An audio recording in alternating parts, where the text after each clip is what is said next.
Morning. এখন ঘড়িতে বাজে প্রায় 8:30 আর আমরা হোটেল থেকে বেরোচ্ছি। হাসিরা লিফটে করেছে, লিফট চলে এসছে। ভোরের আলো ফুটতেই আমরা অর্পিত হোটেল থেকে বেরিয়ে পড়ি। পাটনার বুকে এক নতুন সকাল, এক নতুন অভিযানের শুরু।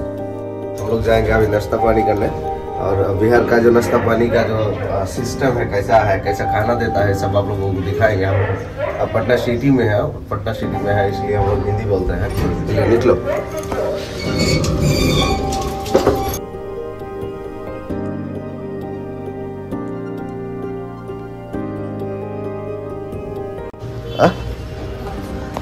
वो लोग किधर है? वो लोग আর আমরা যেই হোটেলটাতে স্টে করেছি সেই হোটেলটি হচ্ছে এটা অর্পিত।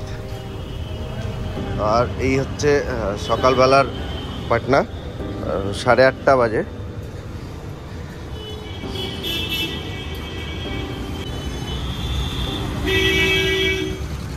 এই তো সব বাঙালির দল এগুলো। অ্যাকচুয়ালি পাটনাতে সারাক্ষণই কিন্তু মানে অটোর জ্যাম, মানে বিশাল একটা জ্যাম।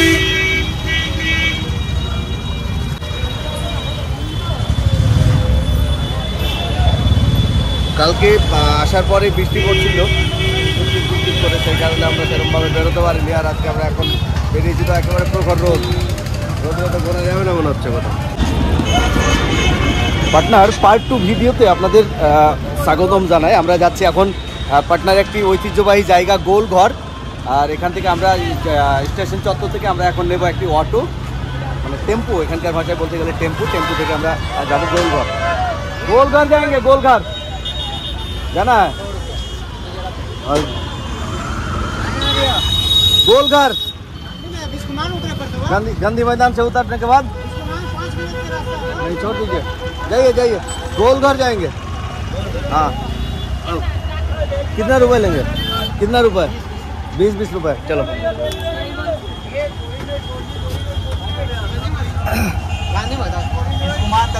আমরা উঠে গেছি একটা অটোতে। এখন শহরটা দেখতে দেখতে আপনাদের দেখাতে আমরা যাবো। একটি অটোতে চেপে শহরের ব্যস্ততা, বিশাল বিশাল বিল্ডিং আর চারপাশের রঙিন সৌন্দর্য দেখতে দেখতে এগিয়ে চললাম আমাদের প্রথম গন্তব্য গোলঘর।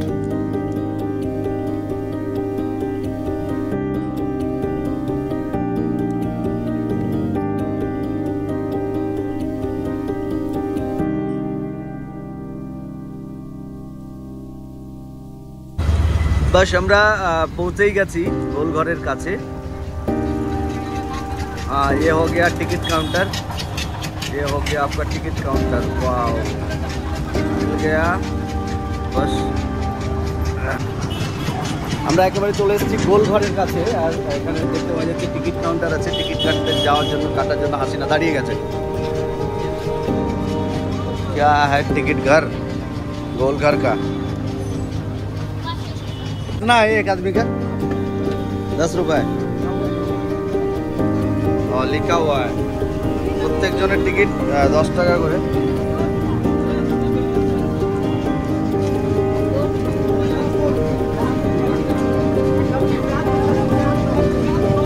আমাদের মতো আরো অনেক লোকজন কিন্তু দাঁড়িয়ে রয়েছে গোলঘরে ঢোকার জন্য। काका यहाँ सब घूमने आता है? घूमने आता है, सब घूमने आता है।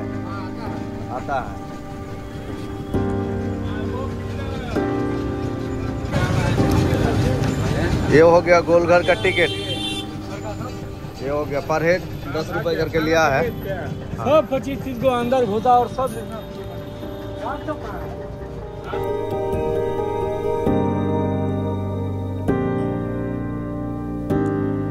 এসো।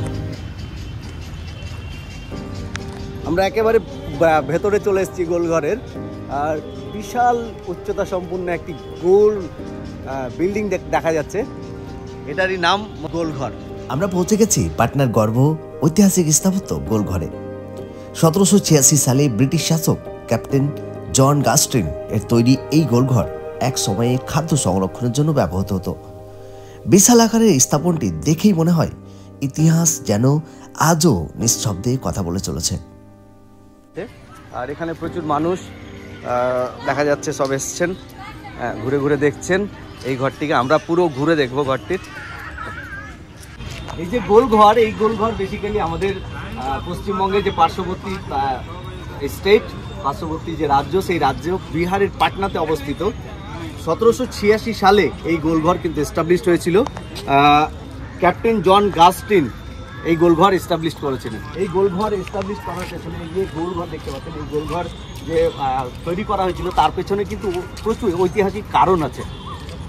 এক সময়ে যখন 1770 সালে মহা দুর্ভিক্ষ এসেছিল আমাদের এই ভারতে, তখন ব্রিটিশ শাসক সময়ে, সেই সময়ে প্রায় 10 মিলিয়ন মানুষ কিন্তু সেই দুর্ভিক্ষে মারা যায় এবং সেই দুর্ভিক্ষ থেকে কিভাবে শস্যকে রক্ষা করা যায়, সেই কারণেই বা কিভাবে যে সেই সময়ে খাদ্যশস্য ছিল, সেই খাদ্যশস্যকে কিভাবে বাঁচানো যায়, রক্ষা করা যায়, এবং সেই খাদ্যশস্যকে টিকিয়ে রাখার জন্য কিন্তু একটা বড় স্থাপত্য নির্মাণ করা হয়েছিল, বিল্ডিং নির্মাণ করা হয়েছিল। সেই বিল্ডিংটি হচ্ছে এই যে গোলঘর দেখতে পাচ্ছেন আপনারা, এই গোলঘর আপনার 3.6 মিটার যে দেওয়াল রয়েছে, সেই দেওয়াল কিন্তু মোটা এবং 29 মিটার উচ্চতা বেষ্টিত এই গোলঘর। এই স্থাপত্যের বিশালতা আর নিরাপত্তা আমাকে গভীরভাবে চিন্তায় ডুবিয়ে দিল।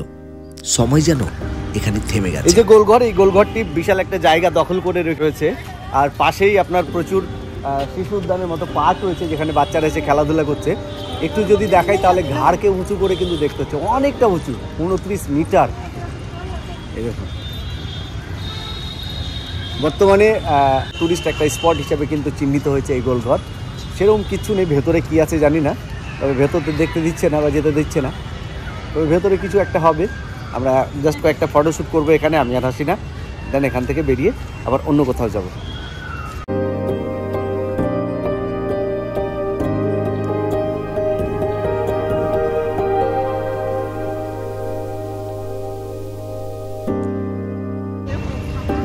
सर जी आप यहीं पे काम करते हैं क्या? ये जो गोलघर है इसके अंदर अभी कुछ है? नहीं, खाली है, अब बिल्कुल खाली है। बिल्कुल खाली है, ऐसे जमीन। ऐसे ही ये जो रिपेयरिंग वगैरह और कुछ होते समय क्या करते हैं? सब रिपेयरिंग होता है? नहीं हुआ है। रिपेयरिंग नहीं हुआ, जैसे पहले बना था वैसा ही है। ऊपर जा सकते हैं अब? नहीं, बंद है, वो भी ऊपर बंद है। ऊपर जाने के लिए तो सीढ़ी है? बंद है। এখানে পাশেই সব বাচ্চারা মাঠে খেলা করছে, আর ওখানে একটা স্টেডিয়ামের মতো জায়গা আছে এই গোলঘরের ভেতরেই। অবসর সময় এসে মানুষ বসা, একটু সময় কাটায় আর কি, সেই কারণে। হিস্টোরিক্যাল প্লেস, বহু পুরনো, ইংরেজ শাসন আমলে কিন্তু এই গোলঘর এস্টাবলিশড হয়েছিল। এরপর আমরা আরেকটি গাড়ি করে বা আরেকটি অটো করে চলে যাব বিহারের গর্ব গান্ধী ময়দানের পথে।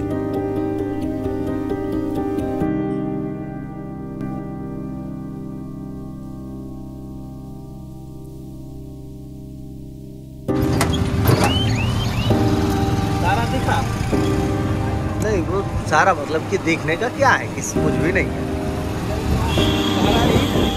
नहीं, तारामंडल अलग है। আমরা এখন একেবারে দাঁড়িয়ে রয়েছি গান্ধী ময়দানের গেটে, 5 নম্বর গেট। আমরা ভেতরে যাব, এই হচ্ছে গান্ধী ময়দানের 5 নম্বর গেট।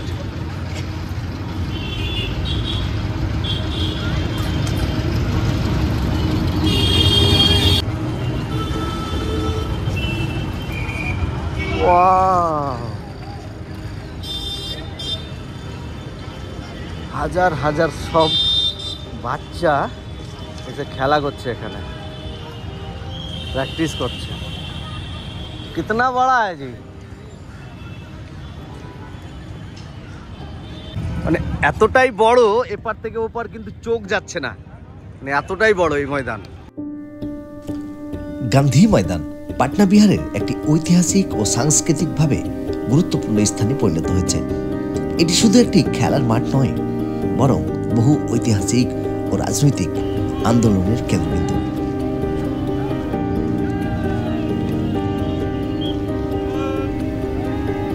सर वीडियो बना सकते हैं, वीडियो बना सकते हैं।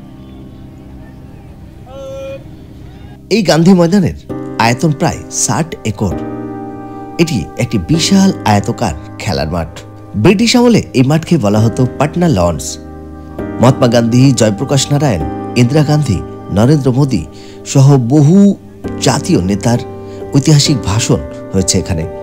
1947 সালের স্বাধীনতার আগে ও পরে বহু গুরুত্বপূর্ণ আন্দোলনের কেন্দ্র ছিল এই গান্ধী ময়দান। এই গান্ধী ময়দানে গান্ধীজির একটি 72 ফুট উঁচু এখানে একটি মূর্তি রয়েছে, যা ভারতের মধ্যে সবচেয়ে উঁচু গান্ধী মূর্তিগুলোর মধ্যে একটি। গান্ধী ময়দানের চারপাশে রয়েছে গুরুত্বপূর্ণ ভবন ও রাস্তা, BC road, Fraser road, Ashok Rajpath, Maurya hotel, SBI office ও বিসিসিআই ভবন এখানে ইত্যাদি। যত জায়গায় চোখ যাচ্ছে সবাই কিন্তু কোনো না কোনো ভাবে প্র্যাকটিসের সাথে জড়িয়ে আছে, প্র্যাকটিসে ব্যস্ত আছে। এদিকে দেখুন, এদিকে দৌড়াচ্ছে, এদিকে তো ওয়ার্ম আপ করছে, এদিকে পেছনে ওয়ার্ম আপ করছে, ওদিকে ক্রিকেটারের দল আছে সব। মানে কি বলবো আপনাকে, অসাধারণ একটা দৃশ্য, অসাধারণ একটি জায়গা।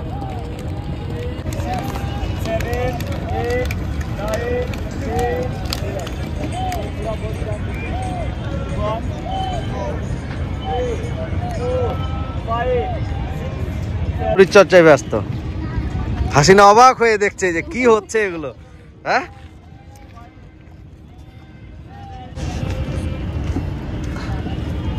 सर ये एक ब्लॉग बन रहा है, मैं वेस्ट बंगाल से आया हूँ।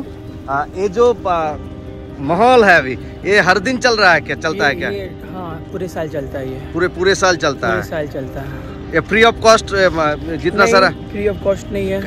कैसे किया जाता है? सबका अपना अपना चार्ज है, और लोग फ्री ऑफ कॉस्ट करें तो उनका भी तो अपना दैनिक जीवन है जीने का। हाँ हाँ, वो तो बिल्कुल सही है। हाँ, तो नहीं, वो किसी का कोचिंग सेंटर है, किसी का नहीं, प्रैक्टिस। देखिए अब जैसे कि यहाँ के ट्रेनर बहुत अच्छे हैं, और जैसे जो भी आता है अपना कंडीशन बताता है, उस हिसाब से उनको डील किया जाता है।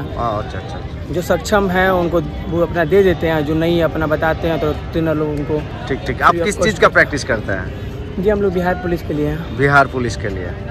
ठीक ठीक ठीक है, ठीक है। Thank you sir.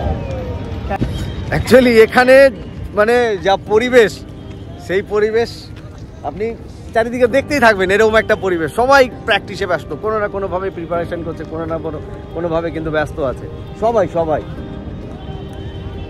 আর এই ময়দান এতটাই বড়, মানে বিশাল বড় গান্ধী ময়দান।